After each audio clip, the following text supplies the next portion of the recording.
Whatever the mind of man can conceive and believe, it can achieve. Napoleon Hill. There is a lie that the personal development market will never tell you, not because it's a secret, not because the people who teach it are dishonest, but because that lie is too comfortable, because it makes you feel that you are already doing everything right, that the problem is in the world out there and not in the step you still haven't taken. In 1937, Napoleon Hill documented something that should have shaken the very foundations of the entire prosperity industry, and that instead was quietly buried under layers of pretty affirmations and 5-minute morning routines. Hill followed 2,400 readers of Think and Grow Rich for 3 years, men and women who visualized with precision, who wrote affirmations every day, who believed with genuine faith. And 359 of those people who recited the 13 principles from memory, who had maintained reprogramming routines for more than 2 years, had a monthly income lower than what they had before they encountered the philosophy. They didn't fail for lack of faith. They didn't give up. They didn't doubt. They mastered the mental plane with excellence. And they remained trapped in the physical plane of scarcity.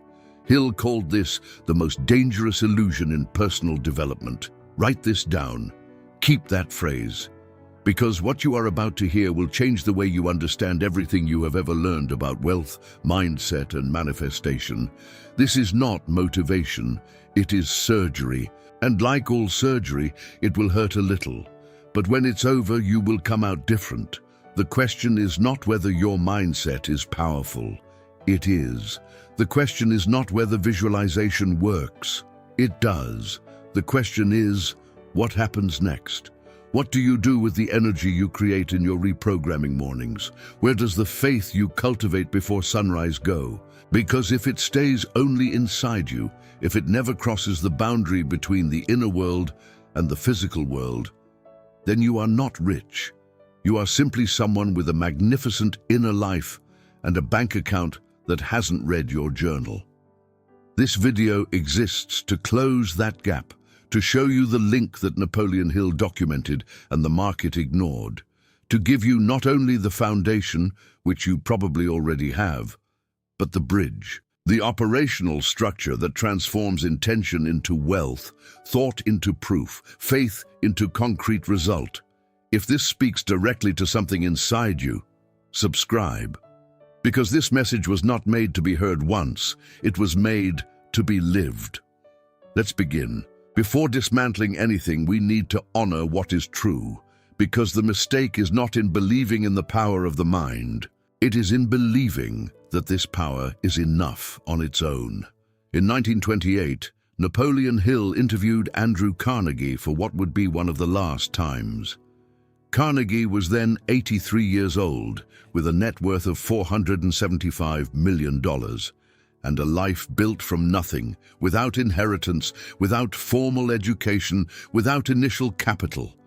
A Scottish immigrant who arrived in America with less than nothing and built the greatest steel empire in American history. And Hill asked directly, what was the beginning of it all? Carnegie didn't hesitate. He said that before he had the first steel mill, he could already see the complete empire, that the conviction was so real, so physical, so inevitable, that the world simply began to organize itself around him. Hill documented this pattern in 500 millionaires over 20 years of research. And what he found was too consistent to be coincidence. Definite thought precedes material reality. The organized mind attracts corresponding circumstances. Applied faith reorganizes the physical world around the inner vision. This is not self-help philosophy. This is empirical observation recorded over 2 decades with the wealthiest men America had ever produced. Say this out loud. What I think with conviction, I prepare to build. And that sentence is true. Modern neuroscience confirms what Hill observed in the 20s. Consistent visualization alters neurological patterns, creates new pathways in the prefrontal cortex, changes the way the brain filters opportunities, what cognitive psychology calls activation of the reticular activating system. When you mentally program yourself for wealth, you begin to see doors that were always there, but that the brain filtered as noise. Written affirmations reprogram limiting beliefs at the subconscious level. The mental state of abundance modifies day-to-day decisions. How you use your time, who you seek out, what risks you accept to consider. Each of these changes accumulates results over time. The problem that Hill saw and that the market never wanted to admit was never the falsehood of this belief. It was the incompleteness. The market took the first half of Hill's teaching, packaged it in pretty wrapping, and stopped reading halfway through. And here is the truth. Hill never said the mental plane was enough. Never. Not on one page. Not in one interview. Not in one conference. What Hill said was that the mental plane was the first non-negotiable step of a larger mechanism, a mechanism that has phases, that has structure, that has a middle link that most modern practitioners never came to know. Think of your cell phone. A charged battery is a necessary condition to function, but a charged battery is not the screen, not the data connection, not the open app. It is only the energy available for everything else to happen. Your mindset is the battery, powerful, irreplaceable, absolutely necessary, but it is not the entire phone. And if you spend the day charging the battery but never open an app, you have surplus energy and no result to show for it. That is how most people live, with a brilliant mind and a life that stands still. Write this down. Mindset is fuel. Fuel builds nothing without an engine. The popular belief has real foundation. That is important to recognize, because the next step is not to reject what you have learned. It is to complete it. It is to realize that you are standing on a solid foundation that has not yet built anything on top of it, and that the reason is not lack of faith. It is the absence of the next phase. It is the bridge that no one taught you to build. And that bridge has a name. Hill documented it, Carnegie applied it, Ford lived by it, and we will get there. Now comes the part that makes you uncomfortable, the part the market prefers you never see, because if you see it, you buy fewer mindset courses. You buy fewer affirmations on pretty paper. You stop paying for one more subconscious reprogramming and start doing the only thing that was always necessary. Between 1938 and 1942, Napoleon Hill followed 89 people with impeccable mental routines. Visualization at 5 in the morning, written affirmations 13 times a day, gratitude journal every night, without failure, without exceptions, with genuine faith and documented consistency. And at the end of the period, the financial lives of these people had stagnated. Some had gotten worse. Let me introduce you to Margaret Dawson, a secretary in Pittsburgh, Pennsylvania. She found Napoleon Hill's philosophy in 1935 and dove in head first. She had been visualizing her consulting company for 1,127 consecutive days. She felt the reality of wealth with all her senses, exactly as Hill prescribed. She wrote her goals in the present tense, with emotion, with detail. In 4 years of impeccable practice, she never sent a single business proposal, never called a potential client, never registered the company. She died in 1951 with the same $47 a month in salary and a notebook with 4,880 handwritten affirmations. Say this out loud: an affirmation without action is just a letter that was never sent. And then there is Thomas Whitmore, a factory worker in Detroit, 3 years of applied faith with surgical precision. He refused thoughts of scarcity with impressive discipline. He maintained a mental state of abundance even as debts accumulated around him. Hill recorded that Thomas's conviction was comparable to that of executives who had multiplied their net worth by 10. But in 1941, Thomas lost his house, not because the faith was weak, because the inner conviction of prosperity had never converted into a single concrete action. to generate extra income. Not one. In 3 years, Hill looked at these 2 cases and dozens of others and recorded something disturbing. These people mastered the mental plane better than many of the millionaires he had interviewed. They had more practice discipline, more routine consistency, more genuine emotion in their visualizations. And they had 0 financial results because they mastered the first floor of a house without building the second. And here is the truth. Wealth does not migrate from the mental plane to the physical plane by osmosis. It does not cross the membrane between intention and reality through the force of repetition. It does not manifest because you believed enough. It manifests when belief generates movement, and movement generates structure, and structure generates result. Without this chain, belief is only a flame in a sealed room. It shines brightly, it warms nothing outside. This is what no one wants to say, because saying that mindset is not enough seems to attack the central pillar of the entire industry that grew up around Hill. But Hill never built that industry. Hill built a system, and the system has more pieces than the one sold at weekend seminars. And there is another layer to this that is even more disturbing. Write this down, write this down. The danger is not failing to believe. The danger is believing so much that you confuse the belief with the result. This is where Margaret Dawson got stuck. She felt rich, genuinely. Her inner life was prosperous, organized, abundant. And that feeling was so real that it began to function as a substitute for physical prosperity. The affirmation notebook became the destination instead of being the map. The morning routine became the trophy instead of being the fuel. And she woke up every day feeling that she was working toward wealth, because in a way, in the plane where she lived, she was. But wealth does not live in your inner plane. Wealth lives in the world where other people can verify the balance, sign the contract, receive the delivery. And that world does not respond to your affirmations. It responds to your actions. Subscribe to the channel. Make this message part of your daily ritual, not as one more affirmation, but as an operational reminder that every day needs to have both parts, the intention and the movement. In 1940, Napoleon Hill sat down with Henry Ford in an interview that was never published in its entirety. Ford was 76 years old. He had built an industrial empire that transformed the way humanity moves. And Hill had one simple question. Between seeing the assembly line in the mind and seeing it running in the factory, what existed in between? Ford paused, and then said something that Hill recorded word for word. Between what I imagine and what I build, there is always a document, always.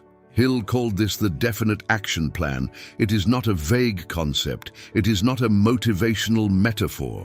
It is a specific phase, documented in Chapter 6 of Think and Grow Rich, that the market systematically and conveniently ignores. It is the methodical translation of the mental image into sequential physical steps, each one with a defined deadline, resource, and responsible party. It is the middle link between desire and result, between faith and fact, between the wealth you feel and the wealth you have. Say this out loud. Between what I imagine and what I build, there is always a document. Carnegie visualized the steel empire every morning. That is true. And it is also true that he spent his afternoons drawing production flowcharts, calculating transportation costs per ton of steel, negotiating coal supply contracts with specific dates, penalty clauses, verifiable delivery deadlines. The mental plan fed the direction, the unshakable conviction that the empire would exist. But the physical plan built the wealth, piece by piece, number by number, contract by contract. Without the operational bridge between the two, wealth remained locked on the wrong side of reality. And that is the mistake most people make without even realizing they are making it. You believe you are planning when you are only feeling. You believe you are moving forward when you are only affirming. You believe that your structured desire is a plan, but a plan without names, without dates, without verification criteria, without identified resources is not a plan. It is a well-decorated intention. Write this down. A desire with a date and a responsible party becomes a goal. A goal with steps and resources becomes a plan. A plan executed becomes wealth. Here is the mechanism that Hill documented and that no one teaches in complete form. First stage, definite thought. The clear, emotional, sensory conviction that the result is inevitable. That is what the market teaches and stops at. Second stage, and this is the one buried in the chapter that most people skip, organizing desire into a concrete plan, not a dream list, not a vision board. An operational plan with the first physical action identified, the specific person to be engaged, the verifiable result that confirms the action happened. Third stage, persistent execution with continuous adjustment. What Ford called progressive engineering, what Edison demonstrated with 10,000 experiments before the light. The market sold you the first stage as if it were the complete system. It is like selling you a car engine and saying you are already ready to make the journey. And here is the truth. The 500 millionaires Hill studied were not more spiritual than you. They did not have purer faith. They did not visualize with more emotion. What they had was the bridge. They had the document between the vision and reality. They had the operational translation that transforms the energy of the mindset into sequenced action in the physical world. Think of Edison. Edison did not discover the incandescent light bulb because he believed more than others. There were hundreds of inventors in America who believed with equal intensity that electricity could light the world. What Edison had was a laboratory in Menlo Park with documented records of every experiment, a notebook with 10,000 entries of tested materials, temperatures, durations, results. The mental plan said, "The light bulb is possible, and I will create it." The physical plan said, "Today we test bamboo carbon, a 0.3 millimeter filament for 40 consecutive hours, and we record every variation." It was the second one that turned on the light, and your life is no different. The wealth you visualize exists. The version of you that prospers exists. But between that version and the current one, there is a document you have not yet written, a plan that does not yet have names, a bridge that does not yet have foundations. Now Hill places the opposite side. Let me tell you the story of Edwin Barnes, East Orange, New Jersey. Edwin Barnes arrived at Thomas Edison's factory without money, without a letter of introduction, without a recommendation from anyone. He arrived by freight train because he had no money for the regular fare. And he walked into Edison's office and declared that he was there to be his business partner, not employee, partner. Edison looked at him, saw what he saw, and hired him as a janitor at $4 a week. Here is what the market tells about this story. Barnes had unshakable faith, definite thought, unquestionable conviction. And that is true. But here is what the market does not tell. During the following 18 months, every night after his shift, Barnes sat down with paper and pen and drew distribution systems for Edison's phonographs. Maps of commercial routes, lists of potential distributors by state, contract proposals written before he had any authorization to present them. He did not wait for the opportunity to appear. He built the infrastructure to receive it before it arrived. In 1910, Edison launched the Ediphone, an improved version of the phonograph for business use. The company's salespeople ignored the product, thinking it would have no market. Barnes asked to speak. He presented the maps, he presented the routes, he presented the already drafted contracts. Edison looked at that material and said the phrase that Hill recorded, "This man came to do business." Barnes left that meeting with the exclusive sales concession for the Ediphone in 17 states. In 1928, his documented net worth was $2.3 million. The mental plan created the unshakable direction. But it was the nightly logistics drawings, the commercial route maps, and the contract proposals written before their time that materialized the wealth. Say this out loud. Faith reserves the seat. The plan builds the house. Two men, same philosophy, same faith, opposite results. The only variable was the document. And here is the truth. You do not need more belief. You need what comes after belief. You need the step that Barnes took every night while everyone slept. Not one more affirmation, but a sketch. Not one more visualization, but a list with names. Not more faith in the result, but structure to receive it. Write this down. You do not attract what you desire. You attract what you are prepared to receive, and preparation has a physical form. This is where most people stop without realizing they have stopped. Because Barnes's nightly work did not seem transformative. It seemed tedious. It seemed bureaucratic. It seemed like the kind of thing overly practical people do, not people who study Napoleon Hill and believe in the power of the mind. But it was exactly that work that separated Barnes from Rutherford. It was exactly that bridge between desire and document that separated the $2.3 million wealth from the grave with the empty account. Let me tell you something. The world does not bend for those who believe. The world bends for those who walk with certainty and still have the map in hand. Carnegie had the vision and the flowchart. Edison had the faith and the experiment notebook. Barnes had the conviction and the contracts drafted ahead of time. You have the first part.